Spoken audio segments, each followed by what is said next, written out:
My girlfriend texted, "I think we should open our relationship, but only on my side." I responded, "Sounds fair."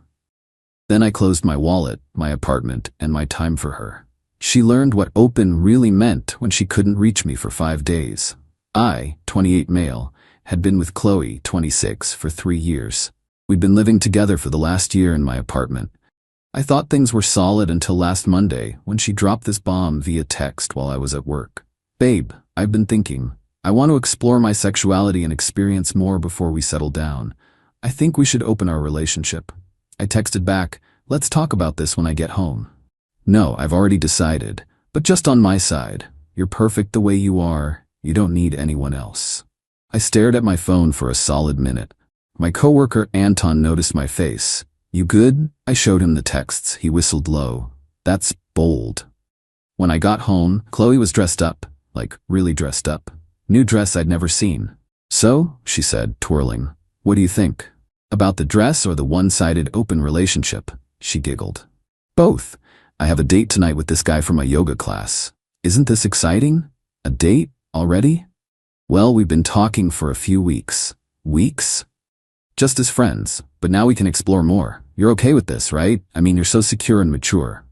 The manipulation was off the charts. I took a deep breath. "You know what? Sounds fair." Her face lit up. "Really? OMG, you're the best.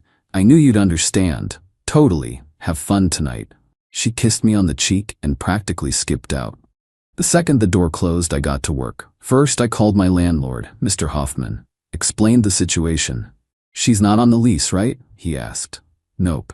"Then she's your guest? You want her gone?" "Not yet, but I need you to know what's happening." Next, I went through our finances. We'd been splitting things, but I noticed something interesting. She hadn't paid her half of utilities in 2 months, or groceries in 3. I'd been on autopilot, not noticing. Her car insurance, on my policy. Her phone, on my plan. Netflix, Hulu, HBO, Spotify, all mine. I didn't cancel anything, yet. She came home at 2 a.m., humming. I pretended to be asleep. Tuesday she was glowing. Couldn't stop talking about Trevor, yoga guy, and how connected they were. "He's so spiritual, you know? He understands my need for growth." "That's great," I said, pouring my coffee. "You're not jealous?" "Why would I be?" "This was your decision. I respect it." She seemed confused but pleased. Wednesday, she asked for money. "Babe, can you Venmo me $200? I want to get my nails done for my date tonight." "Oh, I figured since you're exploring independence and new experiences, you'd want to handle your own dating expenses. But you always pay for my nails." "Right, when we were exclusive. But now you're dating other people. Doesn't seem fair for me to fund that." Her face scrunched up. "You're being petty." "How? You made a unilateral decision about our relationship. I'm just adjusting accordingly." She stomped off, paid for her own nails. Thursday was when things escalated. "Why is my Netflix not working?" she called from the living room. "Oh, I changed the password." "What? Why?" "Well, I'm reconsidering who has access to my accounts." "Your accounts? We share everything." "No, you use my accounts. There's a difference." She came storming into the kitchen. "What's your problem?" "No problem. You wanted to open things up. I'm opening things up." "That's not what I meant." "What did you mean?" "I meant I could see other people, but everything else stays the same." "So you want to date others while I pay for your life?" "You're twisting my words. I'm literally repeating them back to you." She grabbed her purse. "I'm going to Trevor's. At least he appreciates me." "Cool. Have fun." Friday, I took a personal day. Packed all her stuff, neatly, carefully, in boxes. Changed the locks. She had a key but wasn't on the lease. Totally legal. Put her boxes in the building's storage room with a note. "Your things. You have 30 days to collect them." Then I blocked her on everything and went to my buddy Jerome's lake house for the weekend. Turned off my phone. Update 1. I turned my phone back on Monday morning to 73 missed calls, 126 texts, and 32 emails. Not from Chloe, blocked, but from her friends, her mom, even Trevor. My favorite was from Trevor. "Bro, your girl is crazy. She's been at my place since Friday freaking out. Can you come get her?" I texted back. "Not my girl anymore. Your problem now, Spiritual King." Chloe's best friend Mariah had left 15 voicemails, each more unhinged. I listened to them for entertainment while making breakfast. "You can't just ghost her. She's having a panic attack. This is abusive. She didn't mean it. Trevor kicked her out." Answer your damn phone. I texted Mariah once. She wanted an open relationship. I opened it so wide she fell out. Not my problem. Then Chloe's mom, Eleanor, showed up at my apartment. Building security called me. There's a woman here claiming to be your mother-in-law. I'm not married. Don't let her up. I could hear Eleanor screeching in the background about that bastard who abandoned my baby. That afternoon, I got a text from an unknown number. It was Chloe using her mom's phone. We need to talk. This is insane. You can't just throw me out. I responded, I didn't throw you out. You left to go to Trevor's Thursday night. I assumed you moved in with him since you're exploring new connections. You changed the locks. Safety reasons. Lots of strangers coming and going lately. That's not funny. Neither is being told your girlfriend wants to sleep around while you foot the bill. I never said that. I sent her a screenshot of her original text about the one-sided open relationship. That's out of context. The context is literally right there. She tried calling. I didn't answer. Tuesday evening, the real entertainment began. Chloe had apparently been couch surfing. Trevor lasted 2 days before kicking her out. She went to Mariah's, but Mariah's boyfriend wasn't cool with it. Then to her mom's, but Eleanor lived in a studio apartment. According to Instagram, I had a burner account. She was posting cryptic quotes about toxic men and narcissistic abuse, and when he can't handle a strong, independent woman. My ex-girlfriend before Chloe, Amy, who I'm still friends with, sent me screenshots of Chloe deeming her. Girl to girl, what's his deal? Why is he like this? Like what? Cruel, vindictive, controlling. That doesn't sound like him at all. What happened? I just asked for some space to explore myself and he evicted me. You asked for space and he gave you all of it. Sounds fair. You're just still in love with him.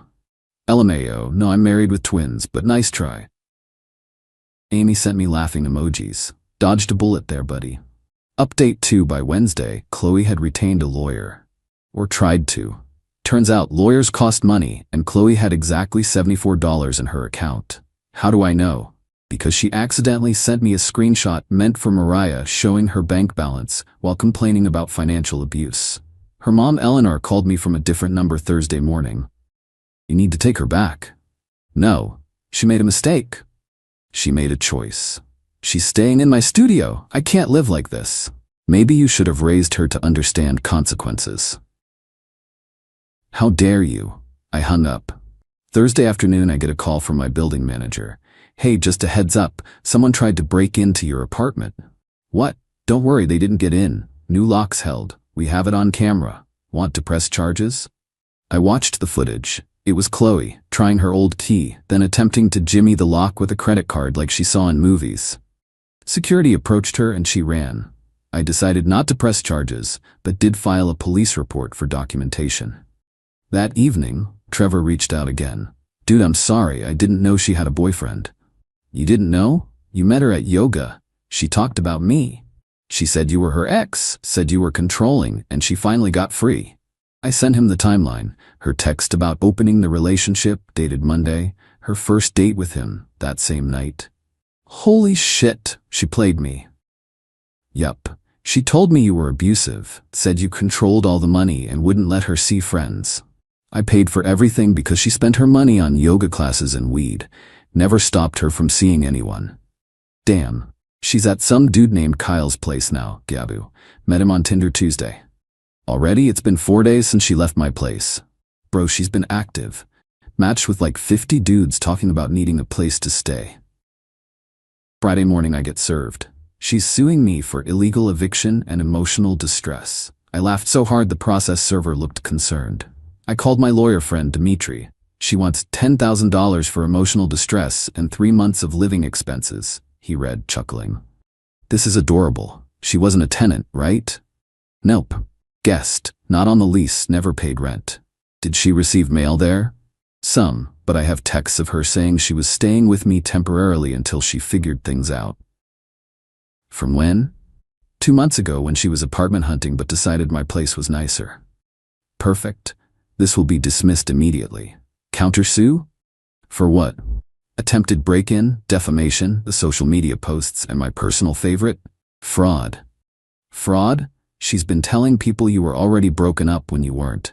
That's fraud to obtain goods and services, specifically housing from Trevor and others. Do it. Update 3. Weekend was quiet. Too quiet.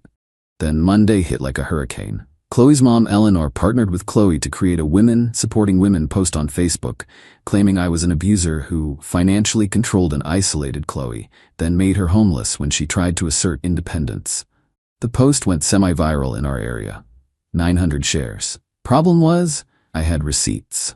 I created my own post. Since my ex wants to make this public, here's the actual timeline with screenshots. Monday, she texts me wanting to open our relationship, but only for her. Monday night, she goes on date with Trevor, predetermined. Tuesday, Thursday, she continues living in my apartment, asking me for money for dates. Thursday night, she leaves for Trevor's voluntarily. Friday, I pack her things safely after she doesn't come home. I have paid 100% of rent, utilities, and her car insurance for 6 months. She has not contributed financially while living with me. She is not on the lease. She chose to leave for another man's house. I have every right to change my locks when someone who doesn't live there anymore has a key.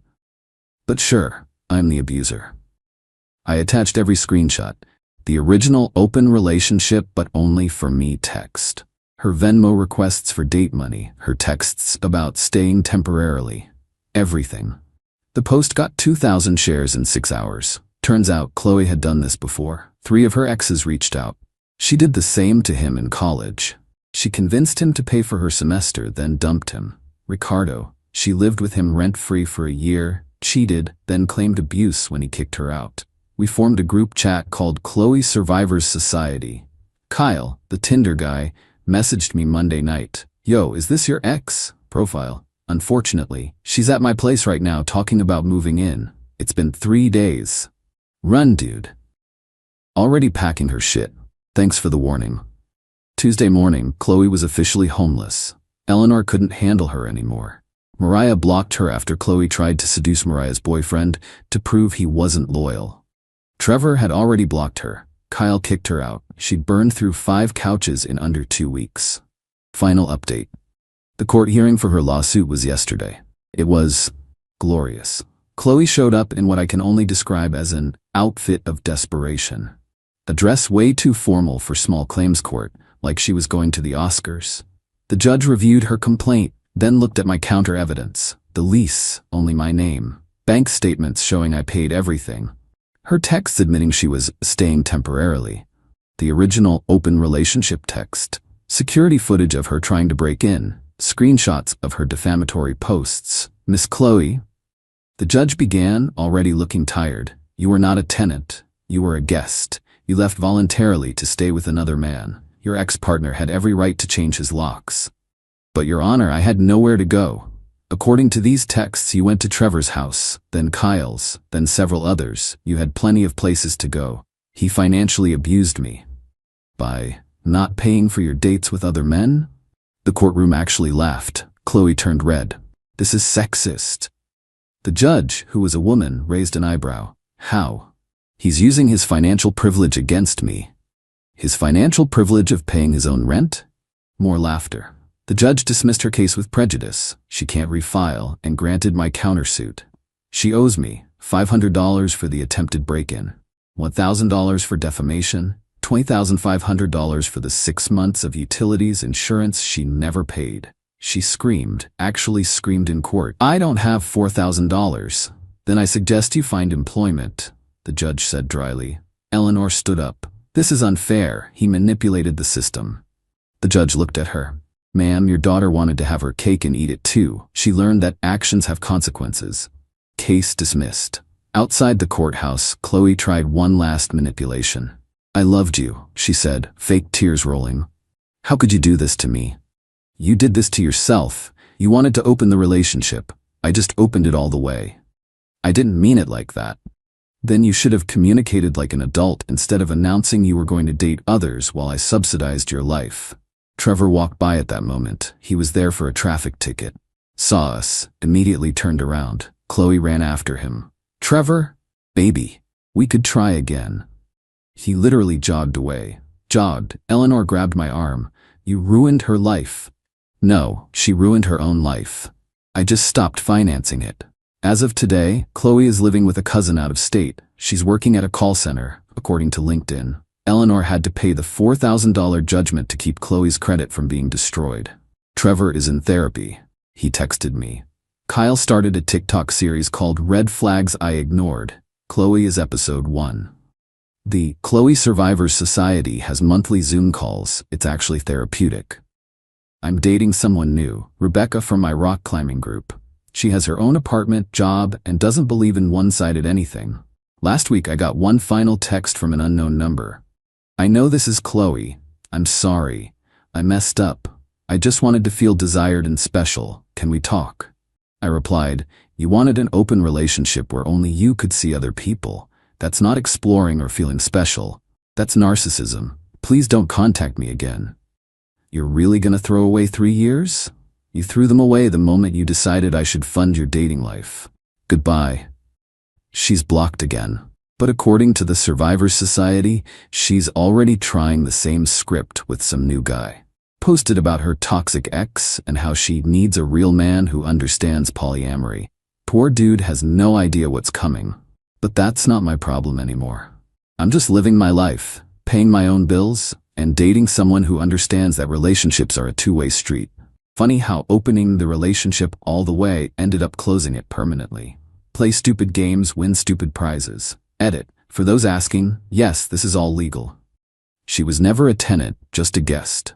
The judge confirmed this. Edit 2. Kyle's TikTok is blowing up. Chloe tried to copyright strike it, but she has no grounds. Edit 3. Rebecca read this and laughed so hard she cried. She says Chloe reminds her of her college roommate who wanted an open fridge policy but only for her food.